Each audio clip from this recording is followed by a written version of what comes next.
Hey everyone, I'm Jonathan, CEO of Solucru. Today I'm in our Cape Town office and we've got some of our Cape Town team members here. We're going to be discussing the most important things in digital marketing today that your business needs to know.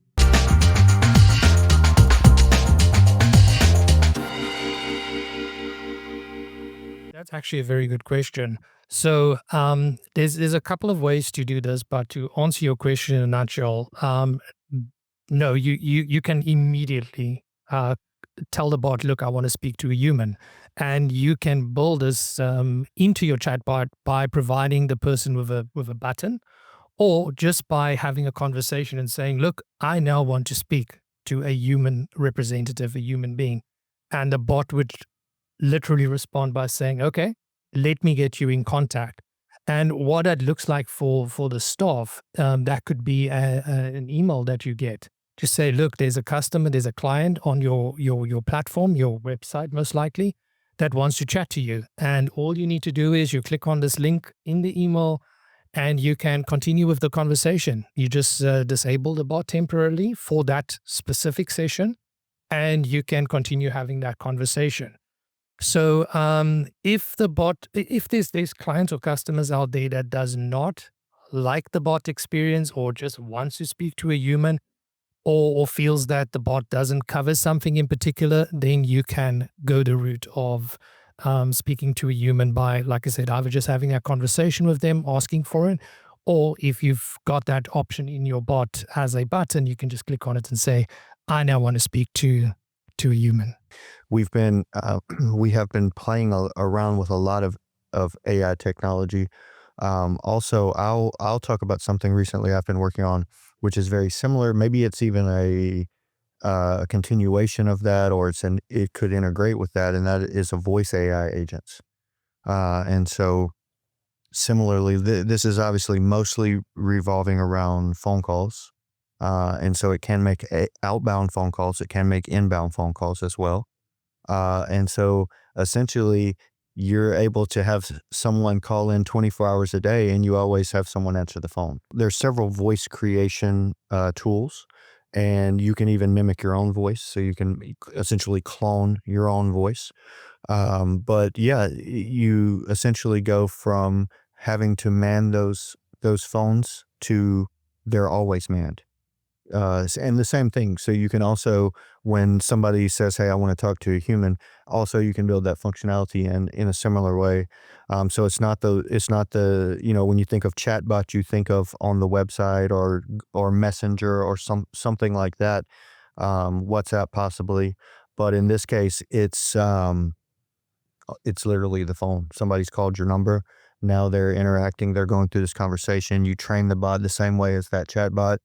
And now it has all this core information. It can also look at your calendar availability, book a calendar appointment.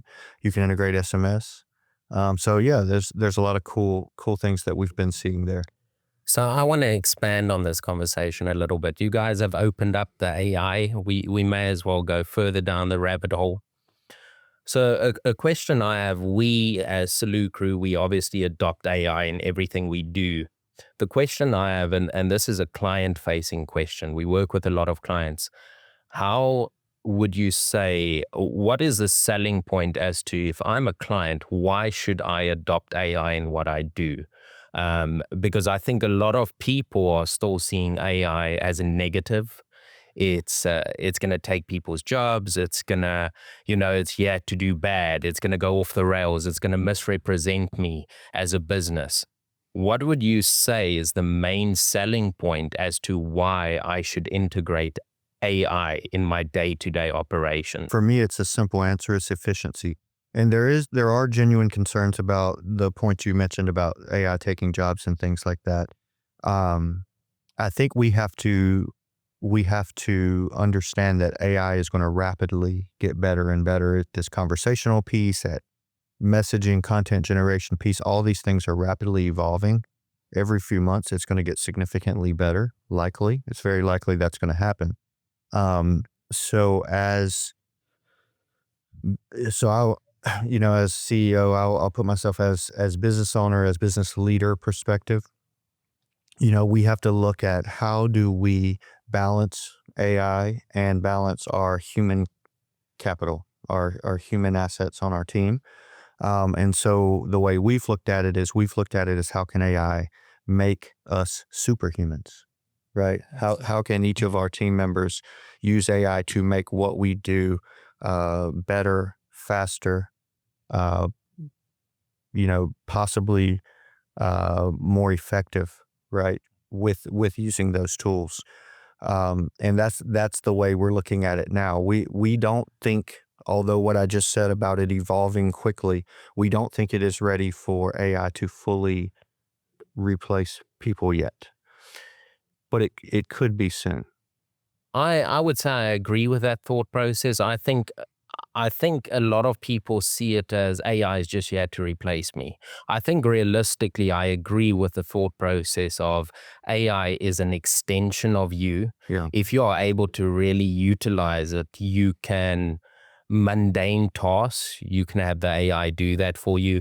You can have AI help you do some out of the box thinking.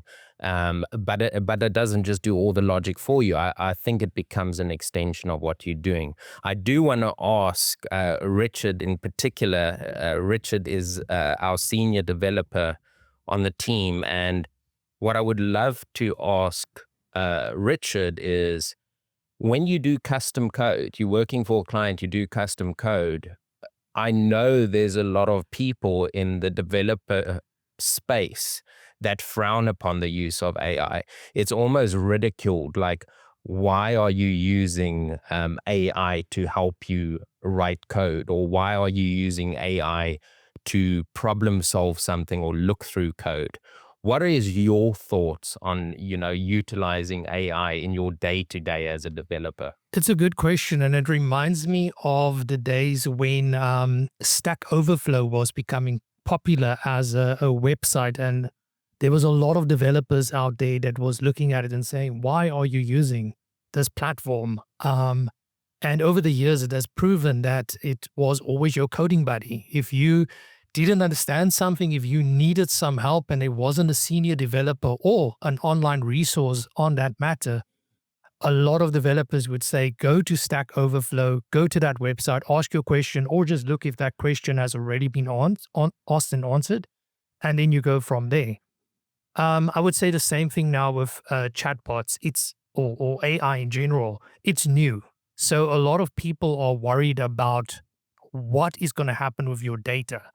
So I know there's some friends of mine that also work in the industry where they have laws and rules where they say you cannot use chatbots to build certain software. And it all comes down to the NDAs that was signed. And I think you must just be careful what you place in the chatbot in the chat. As developers, you always need to look at the options that's available to you in those platforms as well. And some of them, the first thing you need to do is you need to turn off the section that says you do not want to participate in the training of. So anything that you put in the chatbot, anything that you're communicating with it by checking that box or unchecking that box, you're saying, look, I don't agree that this information that I'm sharing should be used for future training. The second thing is, when you are using that information, when you are problem solving and you want the AI assistance with code, it even recommends that you take out any personal information. So you shouldn't be copying in information that you do not want the bot to have. Awesome. You can share certain pieces of code just like you used to do on websites like Stack Overflow. You would not go and share personal information or company information on there that will expose secret keys or API keys, etc. You would remove that. And the same rule should apply when you are using those chatbots as well. So, I mean, I think it's any tool Right. that is out there. It's not just AI driven. It's the same as, Facebook ads, Google ads, you name it. There's various platforms you can use. And with all of these things, you've got to use best practices. If you are not storing your login credentials securely. So that's another thing we do at Solucru. Obviously, we use standard encryption methodologies. We do have password managers for our staff. because security is utmost importance. We don't want any information to be leaked or put ourselves in a situation where credentials have been jeopardized. So I think, again, common sense prevails. Best practices. I think AI, as you said, don't put any identifiable information in. Don't put secret keys or tokens or things like that you don't want to be seen by the public. What I would like to ask you is, so Sergio is our leading front-end developer on our team. And what I would ask you, in front-end development, especially, we do a lot of work in WordPress. How would you say you utilize AI to facilitate your day-to-day process?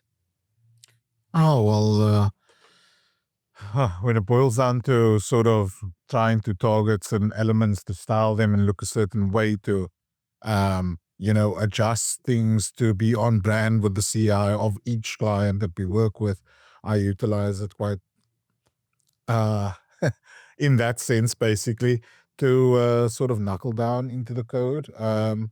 And yeah, I mean, like with problem solving also on the front end, when things are not sort of looking in shape or that sort of thing, I try to get some ideas from AI. Basically, I input some prompts, and it sort of gives me a path to go on, and that I sort of utilize into my workflow with regards to just gaining some insight, because I mean, I've worked across various industries as well, and sometimes you don't know everything about every industry, and AI can just open up a little bit more for me to understand, look, this might be a better path for you to take, especially because you prompted to give you, let's say, give me maybe 4 or 5 different scenarios of how this can play out or what this can look like in terms of generation on the front end side.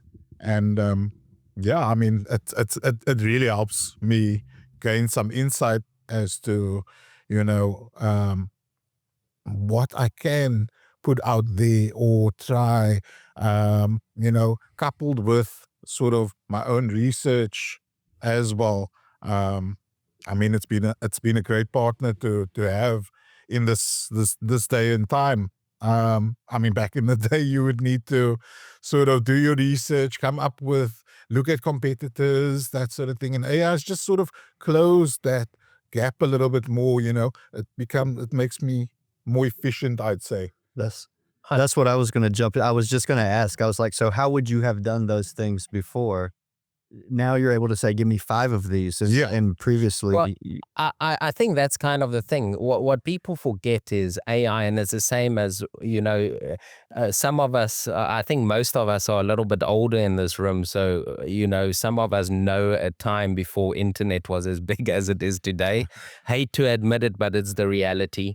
And it's the same as when internet really became commonplace. All of a sudden, you had all this information at your fingertips. What AI has done is it's made that even so much more accessible.